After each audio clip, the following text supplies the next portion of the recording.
All right, Pomodoro Joe back again with LeetCode 144. If you watched the last video, you saw that we came up with a recursive algorithm to go through a binary tree and get its values in pre-order traversal fashion. Now I'll show you a way we can do this without using a recursive call. So if you don't want to use recursion for whatever reason, you can use a stack. That is often the option. If you don't want to use recursion, you can think, I can use a stack. All right, so how do you use a stack for this? Well, we'll keep this if the root node is none. We'll just return that, that's fine. The rest here, we have this preorder traversal. Okay, so what we're going to do is create a stack. And we're gonna put our root node on the stack. Then we'll say, while we have a stack. So this is just saying while the stack is not empty, then we will grab a node, and that's going to be stack.pop. And we are going to be popping, in this case, the top of the stack. So basically, we're going to grab the most recent node we put on the stack. At the very beginning, that's going to be our root node, but as we traverse the tree, these are going to be the left nodes and the right nodes in that order. Okay, so we're going to pop the stack. Then we'll still need to do the same set of things that we did before, except instead of being recursive, we'll be doing this in a stackwise fashion. So the result is going to be, we need to append this node's value. So we're going to append the node's value, and then we need to push the left and right nodes on the stack. Similarly to how we did this before, we might be pushing empty nodes on the stack. So we'll want to check to see if this node is not empty. So if the node is none, we're just going to continue.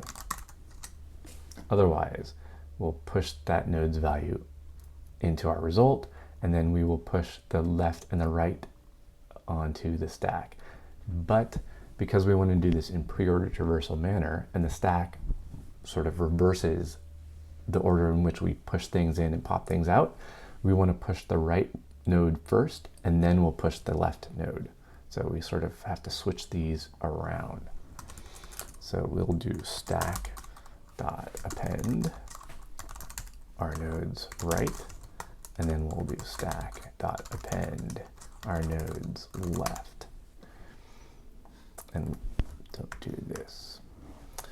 So what this is going to do is we'll start with the root node, we'll pop it out of the stack, we'll then put its value into the result, we will then push the right and then push the left onto the stack. So when we pop, we'll be popping the left first, doing all of the left tree, or the left branch's nodes, then we'll eventually pop the right, and then we'll end up with an empty stack at the very end. So that is an alternative to a recursive call. Let's see what I didn't have my result.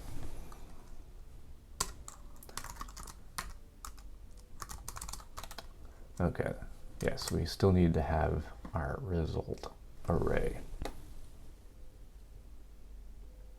And that works. We'll submit that.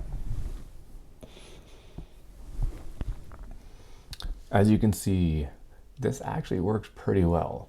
It beats 96% of other algorithms in terms of memory, and it beats 87% in terms of our runtime. And that's the very basic algorithm. So yeah, that's how you can turn a recursive type algorithm into an iterative solution using a stack. This one's a little bit more complicated. I'd say this is the medium way of solving an easy problem. But it's worth understanding this, and it's worth studying this. It's worth being able to use this, because in the future, when you get to harder type problems, this will definitely be the way you want to go. All right, that's it for me today. Hope you had fun. Hope you enjoyed this one. Hope you learned something. I totally recommend trying this on your own, and I recommend writing better code.